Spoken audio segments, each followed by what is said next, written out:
Let's mike news at 7। Varanasi जिला अदालत में कांग्रेस नेता राहुल गांधी के खिलाफ भगवान राम को काल्पनिक बताने के आरोप में नया मोड़ आ गया है। एडिशनल डिस्ट्रिक्ट जज यजुवेंद्र विक्रम सिंह ने आज एमपी एमएलए कोर्ट के फैसले को रद्द कर दिया और याचिकाकर्ता एडवोकेट हरिशंकर पांडे की याचिका पर दोबारा सुनवाई करने के आदेश दिए। राहुल गांधी पर अमेरिका की ब्राउन यूनिवर्सिटी में अप्रैल 2025 में दिए गए भाषण के दौरान भगवान राम को पौराणिक और काल्पनिक बताने का आरोप है।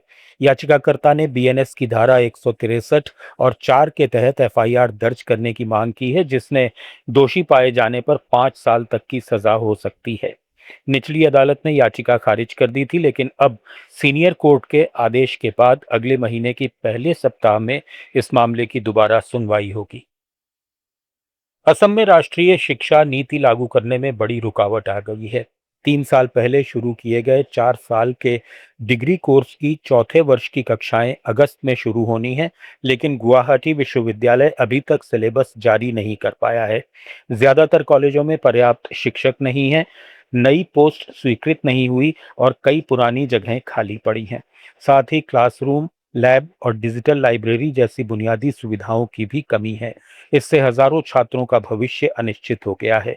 डिब्रूगढ़ विश्वविद्यालय ने सिलेबस तैयार कर लिया है, लेकिन समस्याएं बनी हुई हैं।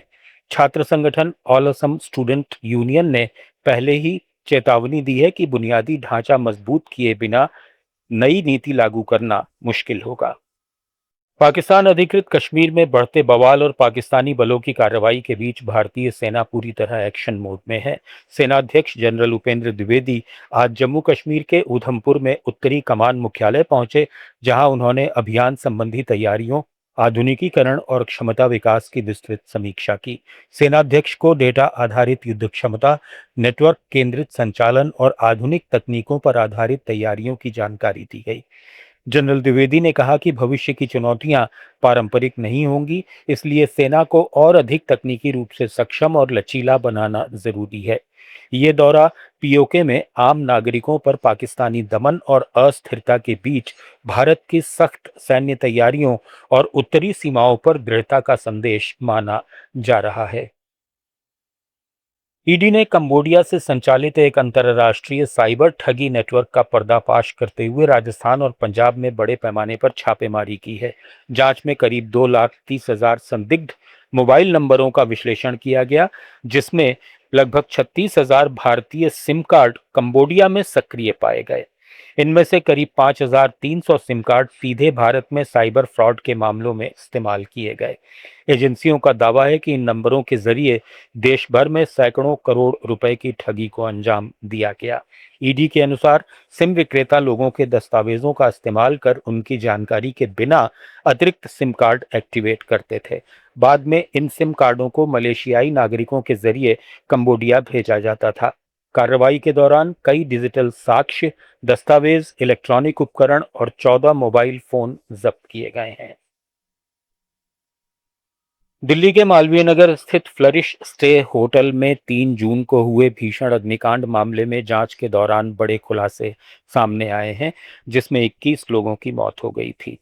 पुलिस की पूछताछ में होटल मालिक लवकेश बजाज और अकाउंटेंट जय मिश्रा से कई अहम जानकारियां मिली हैं। जय मिश्रा ने बताया कि होटल का लाइसेंस बनवाने के लिए बजाज ने उसके दस्तावेजों का इस्तेमाल किया था, जिससे लाइसेंस प्रक्रिया में गड़बड़ी की आशंका गहरा गई है। वहीं घटना वाले दिन जय मिश्रा के होटल में मौजूद रहने और बाद में मेट्रो से पूरे शहर में घूमने की बात भी सामने आई है, जिसे पुलिस संदिग्ध मान रही है। शुरुआती जांच में फायर सेफ्टी नियमों के गंभीर उल्लंघन और संचालन में लापरवाही के संकेत मिले हैं। जापान के आइची नागोया में सितंबर-अक्टूबर में होने वाले टूर्नामेंट के लिए पाकिस्तान क्रिकेट बोर्ड ने साहिबजादा फरहान को कप्तान और अब्दुल समद को उपकप्तान बनाया है। भारत के बाद पाकिस्तान की इस टीम की घोषणा से एशियाड में भारत पाकिस्तान मुकाबले की चर्चा तेज हो गई है। हालांकि पाकिस्तान ने बाबर आजम, शाहीन शाह आफरीदी और शादाब खान जैसे बड़े सितारों को बाहर कर दिया है। साहिबजादा फरहान हालिया टी20 विश्व कप में पाकिस्तान के सफल बल्लेबाज रहे हैं, लेकिन विवादास्पद बयानों और जश्न के लिए पहले भी सुर्खियों में रहे हैं। न्यूज़ एट 7 में फिलहाल इतना ही। जुड़े रहिए लेट्स माइक के साथ।